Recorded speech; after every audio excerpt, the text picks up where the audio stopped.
성도 여러분 안녕하십니까? 이 새벽 시간에 하나님의 말씀을 함께 나누고 기도하기 위해 참여하신 모든 성도님들을 진심으로 환영합니다.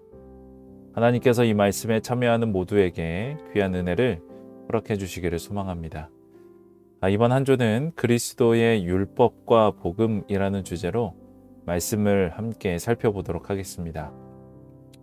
먼저 하나님의 말씀 요한복음 1장 17절의 말씀을 보도록 하겠습니다.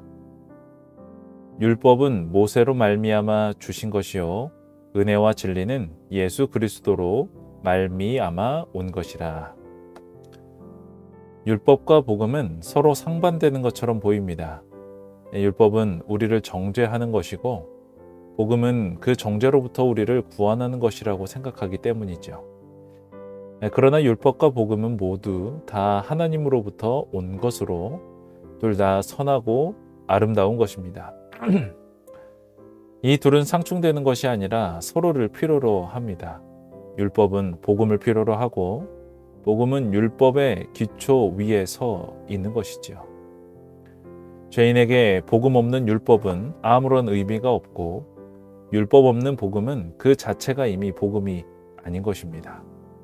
그렇다면 과연 율법과 복음은 어떠한 관계에 있고 또 이것이 우리를 구원하고자 하시는 하나님의 계획에 어떤 부분을 차지하고 있는지 이번 한 주 동안 함께 살펴보도록 하겠습니다.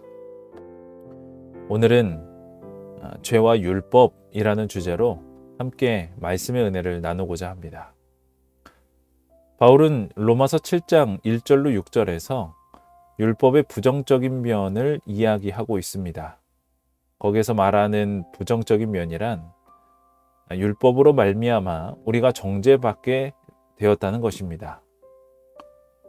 5절에도 보면 율법으로 말미암는 죄의 정욕이 우리 지체 중에 역사하였다고 말하므로 마치 율법이 우리로 죄를 짓게 만드는 것처럼 말하기도 하고 또 6절에서는 그리스도를 통하여 우리가 율법에서 났다고 말하므로 율법이 우리를 얽매고 또 죄에 빠지게 만드는 것으로 오해하도록 만들기도 합니다.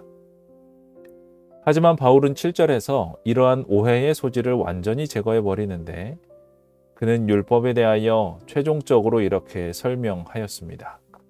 로마서 7장 7절에 있는 말씀입니다.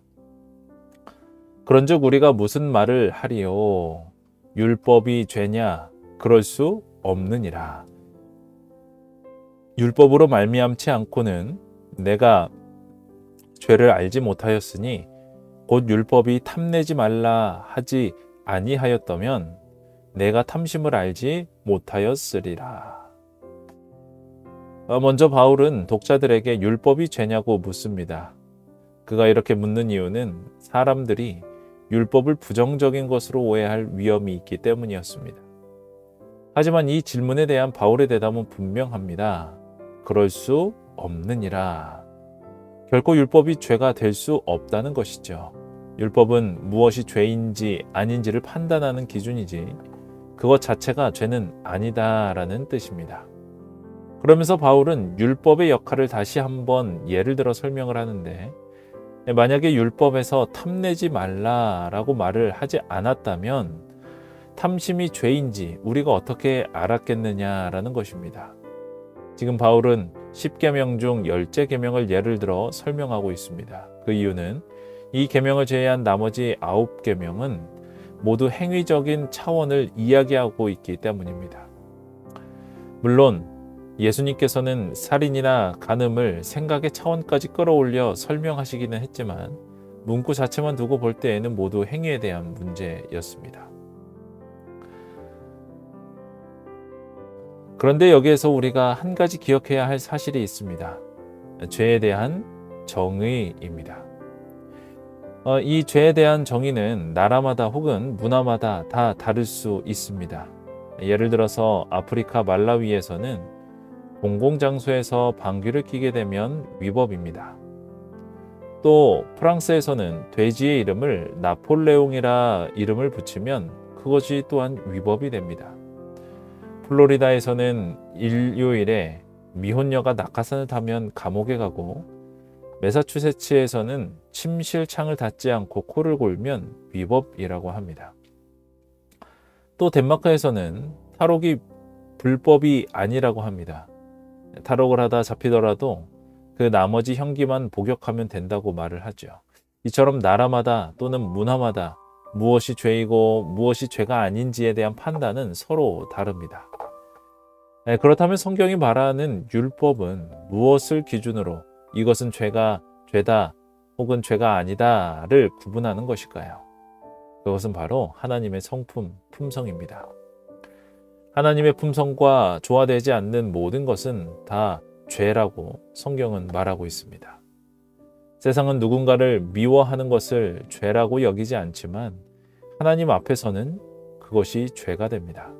왜냐하면 그것은 하나님의 품성과 상치되는 것이기 때문입니다. 누군가를 보며 음욕을 품는 것, 상대방에게 상처되는 말을 하는 것, 욕심을 부리는 것, 시기하고 질투하는 것, 이 모든 것들은 세상 사람들이 볼 때에는 사람으로서 지극히 당연한 것들이지만 하나님께는 죄가 됩니다.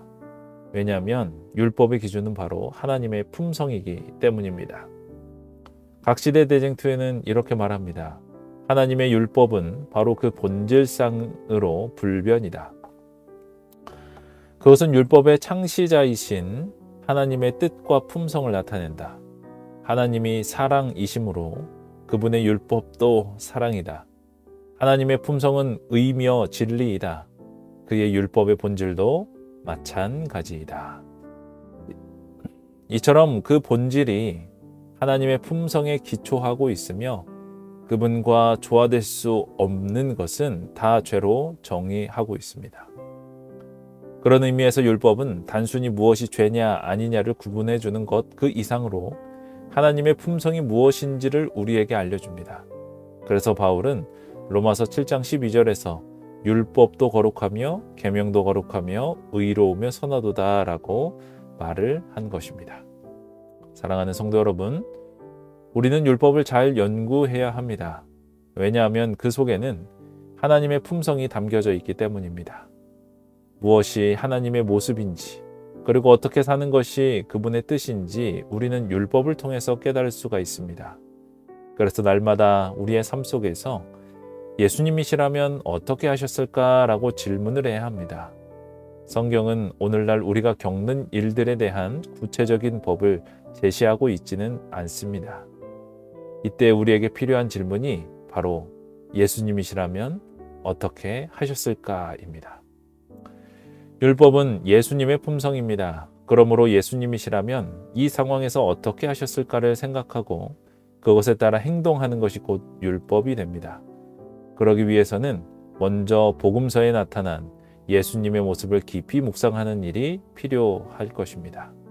그분의 말씀, 그분의 행동, 그분의 습관, 이 모든 것들을 깊이 묵상하고 생각할 때 예수님이시라면 어떻게 하셨을까라는 그 질문에 대한 올바른 답을 얻게 될 것입니다. 오늘도 그 예수님과 함께 동행하는 귀하고 거룩한 하루 되시기를 바라면서 오늘의 말씀을 마치겠습니다.